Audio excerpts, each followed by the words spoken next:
नमस्कार, बहुत स्वागत आप सभी का राष्ट्र टीवी पर। मैं हूं आपके साथ पूजा शर्मा। क्या आप जानते हैं कि अगले 8 दिनों तक आपके चारों ओर के ग्रह आपसे युद्ध करने वाले हैं या कर रहे हैं? एक ऐसा ब्रह्मांडीय हमला जो आपके दिमाग को भ्रमित कर सकता है और आपकी सेहत बिगाड़ सकता है, जिसे आप सिर्फ अशुभ दिन मानकर टाल रहे हैं। उसके पीछे छिपे हैं आपकी रगों में दौड़ते हार्मोन्स का खेल और मयोंग के तांत्रिक का रहस्य। चलिए खोलते हैं होलास्ट्रक की वो गुप्त फाइल जो किसी ने आज तक आपको नहीं बताई होगी।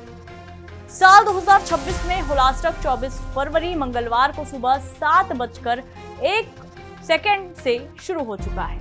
यह सिलसिला 3 मार्च को होलिका दहन तक चलेगा।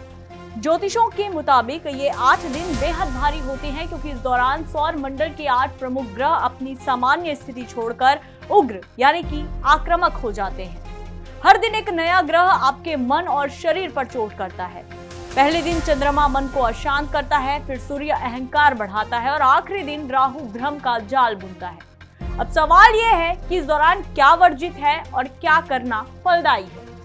तो सबसे पहले उन बातों पर ध्यान देते हैं जो इस दौरान नहीं करना चाहिए। शादी, सगाई, मुंडन, नामकरण जैसे 16 संस्कार बिल्कुल नहीं करने चाहिए। नया घर खरीदना हो या गृह प्रवेश करना हो या फिर नया बिजनेस शुरू करना हो, ये भी आपको भारी नुकसान दे सकता है। यहाँ तक कि गाड़ी या सोने चांदी की खरीदारी से भी बचना चाहिए। ये समय नई शुरुआत का नहीं बल्कि सफाई का है। भगवान विष्णु और नरसिंह मंत्र का जाप करें, घर में नमक के पानी का पोछा लगाएं और भीमसेनी कपूर जलाएं ताकि नकारात्मक ऊर्जा बाहर निकल सके। आयुर्वेदा के अनुसार होलाष्टक का समय ऋतु संधि का होता है, यानी कि जब सर्दी जा रही होती है और गर्मी आ रही होती है। इस बदलाव के दौरान हमारे शरीर के सेरोटोनिन यानी कि खुशी का हार्मोन्स और मेलाटोनिन यानी कि नींद का हार्मोन का संतुलन बिगड़ जाता है। यही वैज्ञानिक कारण है कि लोग इस दौरान ज्यादा चिड़चिड़े, भावुक और गलत निर्णय लेने वाले हो जाते हैं। इसीलिए हमारे पूर्वजों ने इस 8 दिनों में बड़े फैसले लेने से भी मना किया था।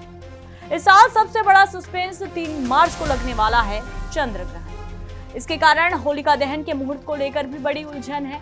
लोगों को यह समझ नहीं आ रहा है कि इस बार होलिका दहन 2 मार्च को करना चाहिए या 3 मार्च को करना चाहिए। तो बता दें कि इस बार 3 मार्च को ग्रहण का सूतक सुबह 6:20 से ही लग जाएगा। इसीलिए दहन या तो 2 मार्च की रात 12:50 से 2:02 के बीच करना श्रेष्ठ है, या फिर 3 मार्च की शाम 6:47 के बाद जब ग्रहण खत्म होगा। ग्रहण के असर के कारण इस बार होली 4 मार्च को मनाई जाएगी। तो दोस्तों, होलाष्टक सिर्फ एक अंधविश्वास नहीं बल्कि ग्रहों और आपके शरीर के बीच का एक वैज्ञानिक संतुलन है। ये 8 दिन डरने के नहीं बल्कि खुद को आध्यात्मिक रूप से रीसेट करने के हैं। अपनी ऊर्जा बचा कर रखें, क्योंकि असली रंग तो 4 मार्च को बरसेंगे।